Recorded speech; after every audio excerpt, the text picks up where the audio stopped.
Hello and welcome into the KE Report. I'm your host, Shad Markwitz, and today we're getting an update from Erik Wetterling, also known as the Hedgeless Horseman. And we'll put a link to the Hedgeless Horseman website down below so you can follow along with Erik's work. And Erik, always great to get you on the show and look at which junior mining stocks have your attention, some of the news that's breaking in the sector. And we were talking off mic about a number of different companies, but one we circled back to was Silver47 Exploration. It's traded on the TSXV under the ticker AGA. And this is the same management team behind Brixton Metals, Gary Thompson. And they've put out some news where they actually had a really nice drill hit on the 18th of November, which is today as we record this. So why don't you walk me through what you're seeing here at this Red Mountain project in Alaska and the drill results they put out to the market today being favorably responded to? Yeah, so first of all, quite an impressive hole 106. They had like 3 kilograms AgEq equivalent and 2.2 kilograms within a 24.5 meter interval grading 486 grams per ton AgEq equivalent. So that's obviously like one hole, and it's not a new discovery. They drilled within or around an area where they already have a resource. So it's not like material in the sense that, this hole is a company maker or whatever. It kind of just confirms that, okay, they have very high grade VMS mineralization there. And what I think is very interesting about this story is like, I actually invested when it was a private company. I think it was in 2020, well, maybe 2022. I think it was at 80 cents. And at that point in time, I invested because of their Michel Sedex project in Canada, which was a pure kind of exploration play. And they had some fantastic early drill results out of there. It's like one hole hit 15 meters of 907 grams per ton AG, plus 29% lead and zinc. So again, that was the flagship project, and I think around the same valuation. That's why I invested. But I think, if I understand correctly, there was some problem with the locals or something. So they lost access to the project. So, okay, private company, all of a sudden we don't have access to our flagship exploration project, which has just delivered some really, really nice holes. So then they apparently picked up the Red Mountain VMS project from White Rock Minerals, which went bankrupt, mostly I think because of their money losing operation at the Morningstar mine. And I was familiar. I lost quite a bit in White Rock. They had multiple projects, tried to, do a self-funding venture from their Australian mine, didn't work out.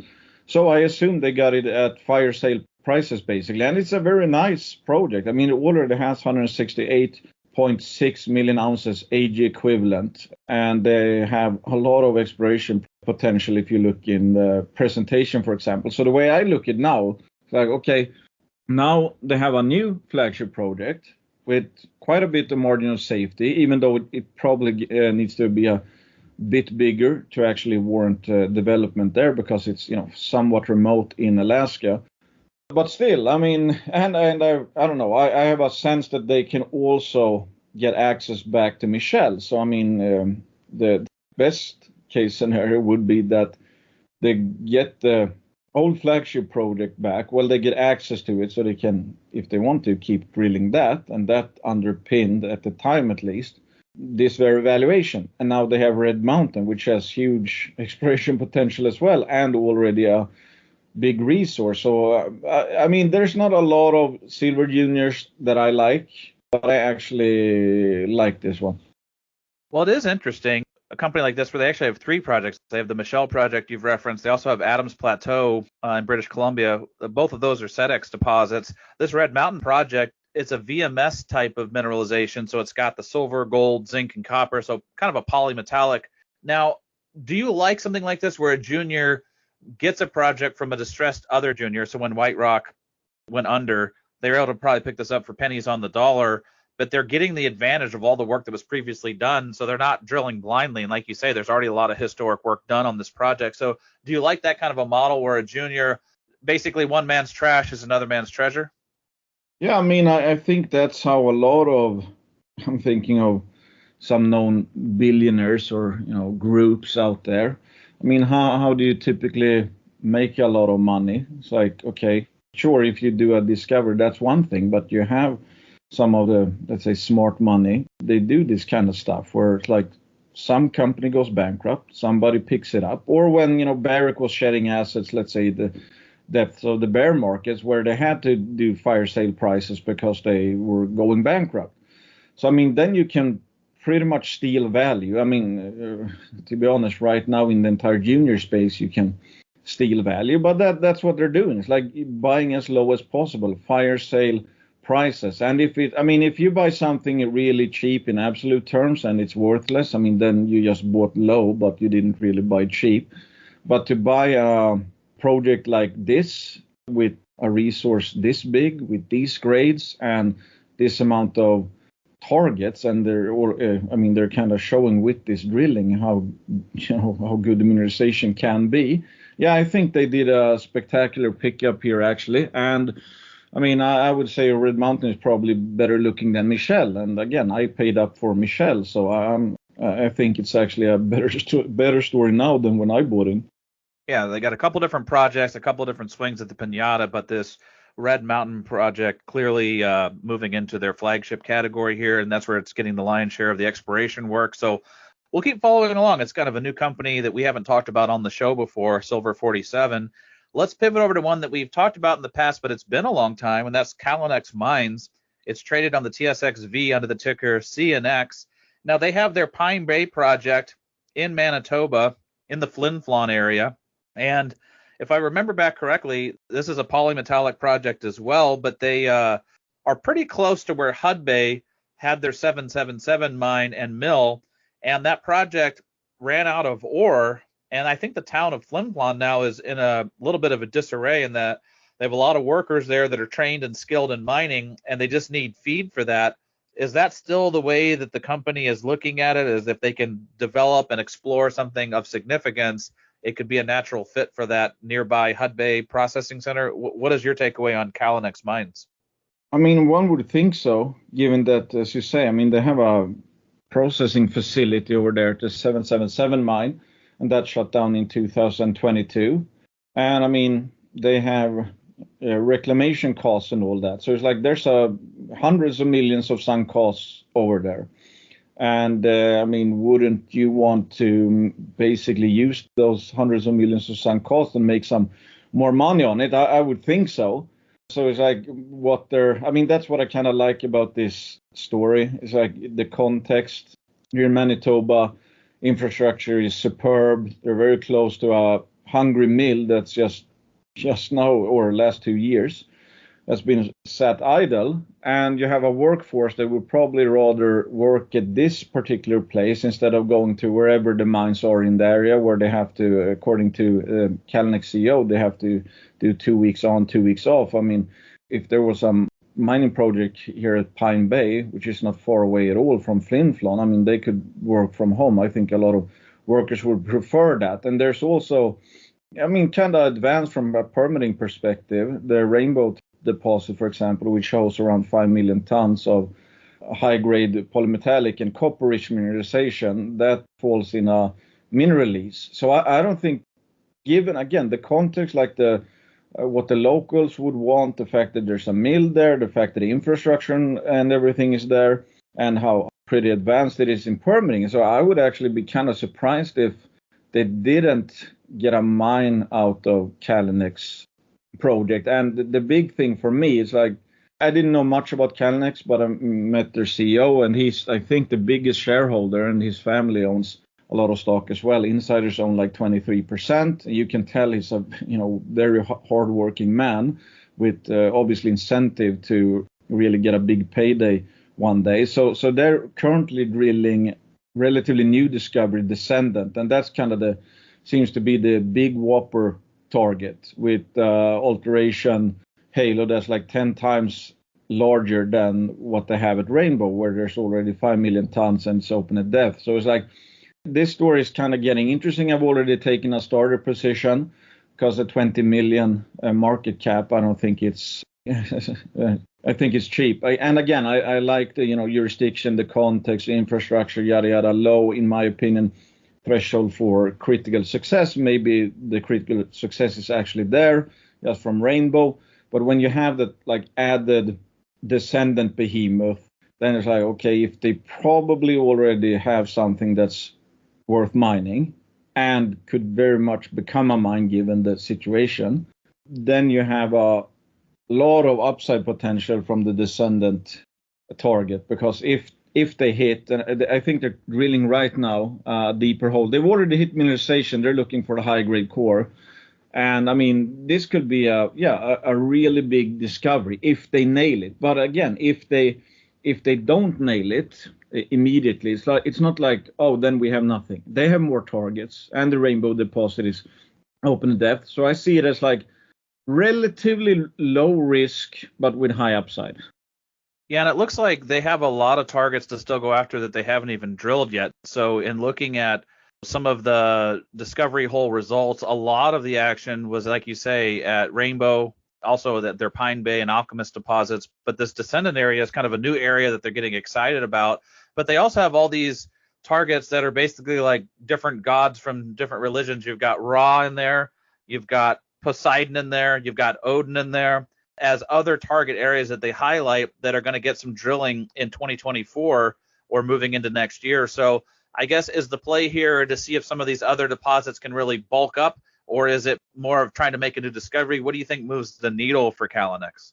I mean, if they get a solid hit at depth at descendant, given the context around that one, where it's like, okay, the alteration footprint is so big that we expect there to be massive accumulation of VMS, and if they can snag that, because I mean, VMS has a black smoker source, etc. So it's like spews out mineralization. So where you pick it up, you can probably just then prod around and basically grow it, maybe quite quickly. Just having you put in a mother hole and then you branch out, which would make proving it up cheaper than just doing deep core holes one at a time.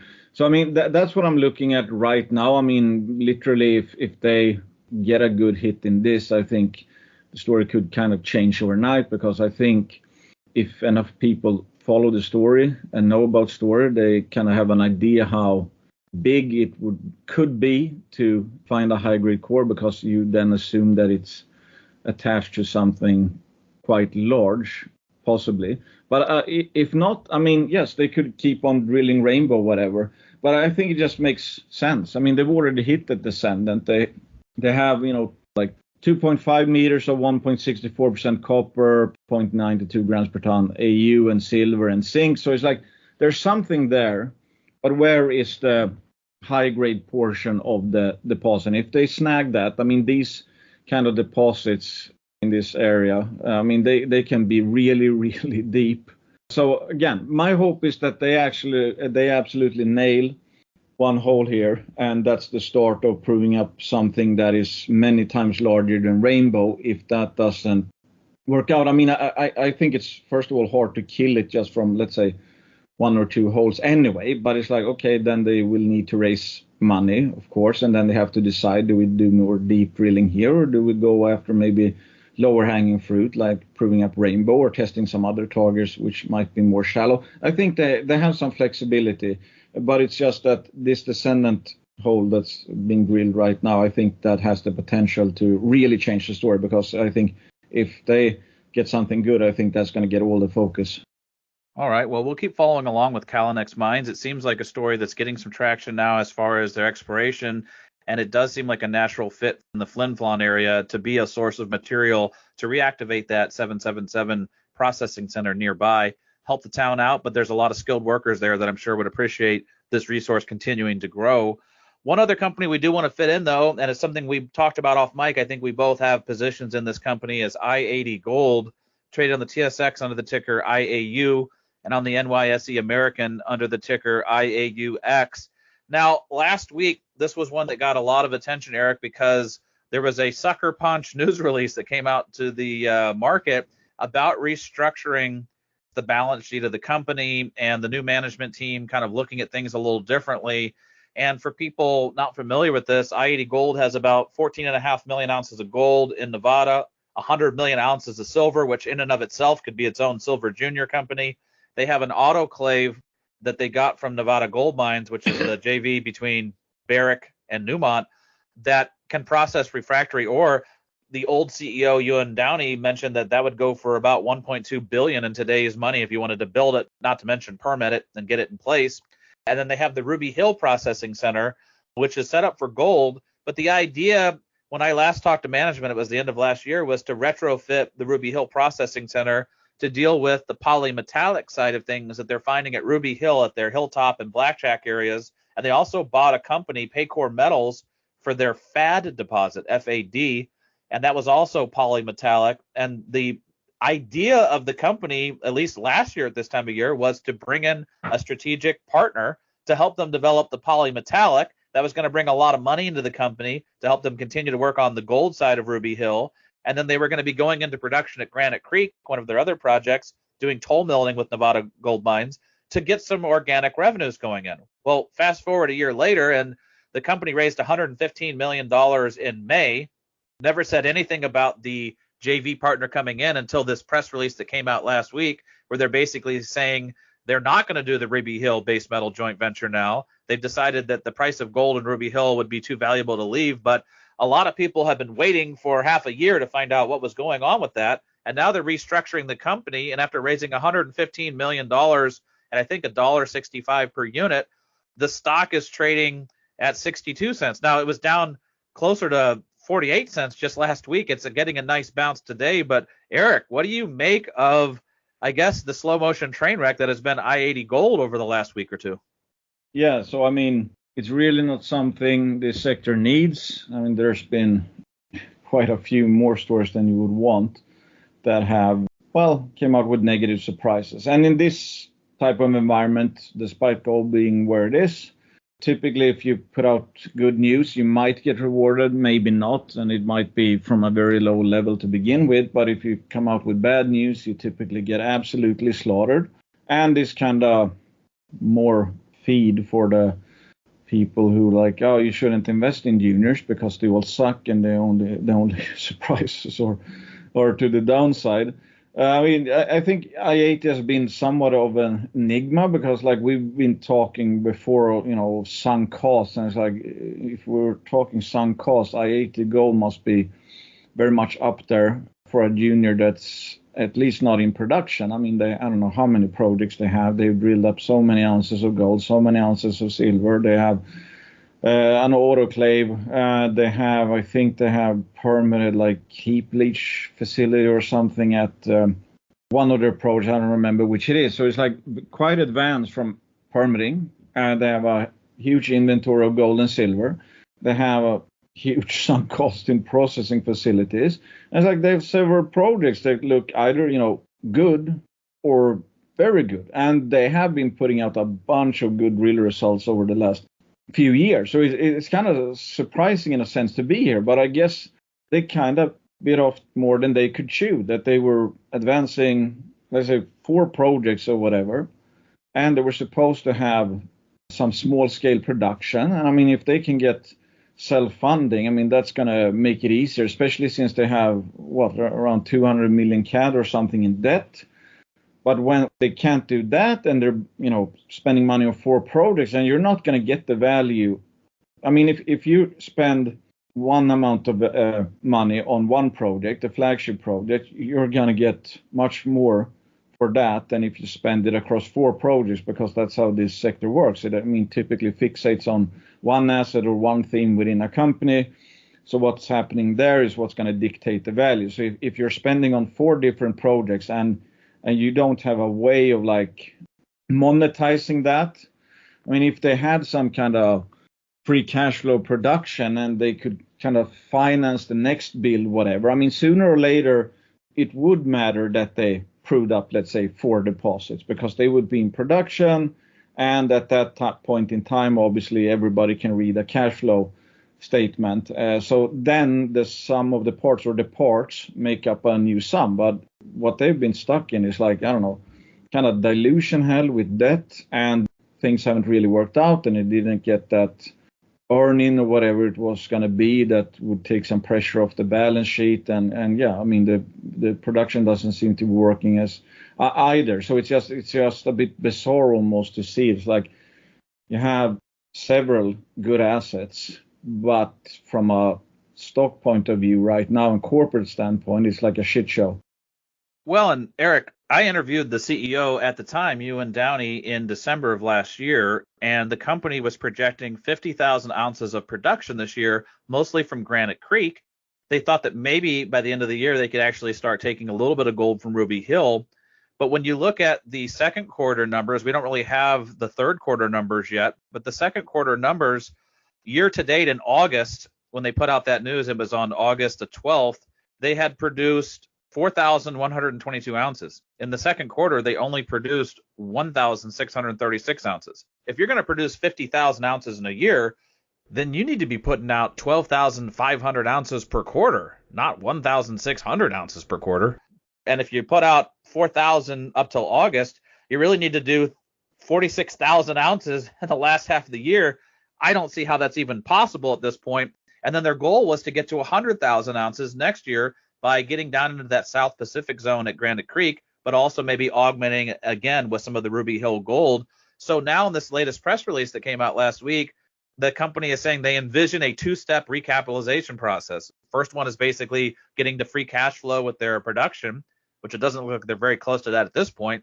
On the second one would be restructuring the debt. So when you look at this, the company failed to get the production where they said to the market their guidance would be, not just by a little bit, but by a lot.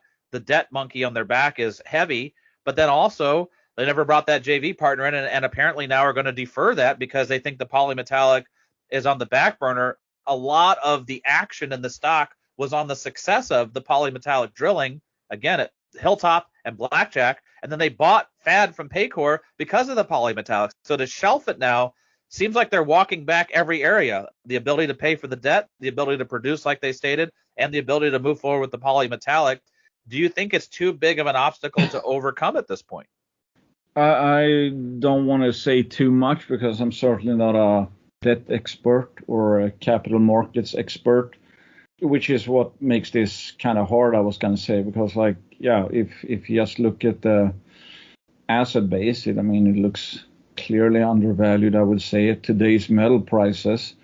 But then you have to factor in what could happen on the corporate side. So I really don't know. I picked up a few here in the flush, but it's still not it's not like I can absolutely clearly see that the market is totally wrong and yada, yada, yada. There are risks. When you have 200 million in debt, there is risk for sure. And it's that's also potential fatal risk, even though I would assume they can make it work given, again, their asset base. But I don't know how they're going to get out of this exactly. Are they going to sell something? Are they going to, I don't know, do a fat old financing? Are they able to do that and basically dilute the shit out of everyone, but get the debt down? And, and if you do that, obviously things haven't worked out. So, okay, they have a new CEO now, so maybe he can bring some credibility on that department. It's okay, his plan makes sense or whatever, that you kind of reduce the costs across the board and focus on, I don't know, the next step towards self-funding, let's say. Instead of just now burning all candles from all ends, I was going to say, while you have the thing that was supposed to help with that, the production is actually just what it appears to be hugely underperforming. So that's about what I guess I can say. I don't have a clear view. Well, you brought up the new CEO, and I guess I will say this. I've been following Richard Young from the last two companies he was involved with. He was instrumental at Teranga in growing that company and selling it to Endeavour Mining in West Africa, which I think was a win for the sector. Richard Young did an amazing job there. And then he was brought in Argonaut just at the end of last year to come in and help right-size that company. And everybody that's listening probably knows that Argonaut had huge cost overruns at Magino. It had really gotten hit on not just the valuation, but just bad sentiment when people realized it was taking longer and longer for Argonaut to get this thing off the ground. And he again sold Argonaut, the Magino mine, to Alamos Gold, which is like the king of the mid-tiers, maybe not a major, but maybe one of the largest mid-tier companies. And so I see this company bringing in Richard Young again into the fold here when you look at I-80 possibly to restructure the company and sell it again to a major. Do you think that there's a play there just as a takeover play after the restructuring, because Richard has a history of getting all the ducks in a row to basically package it up and resell the company to a larger player? Yeah, I certainly wouldn't rule it out. I mean, and it is interesting to see that, that segment or those comments on the base metals, that they will not be looking right now for, a partner, which is somewhat weird maybe, but maybe they want it to be, a clean company, let's say, if they want to sell parts of it, or sell, the one entire project, whatever, that included the base metals. But yes, I think, given that the gold majors, they're at basically record margins, record cash flow and stuff like that. This shouldn't be, and since I don't know how the majors see things, I don't know if they like any assets or they like all assets or one or whatever. But certainly I could see that somebody with like the balance sheet and the operational expertise could find a way to create more value if they paid the enterprise value, or slightly above at least the enterprise value of I-80 right now.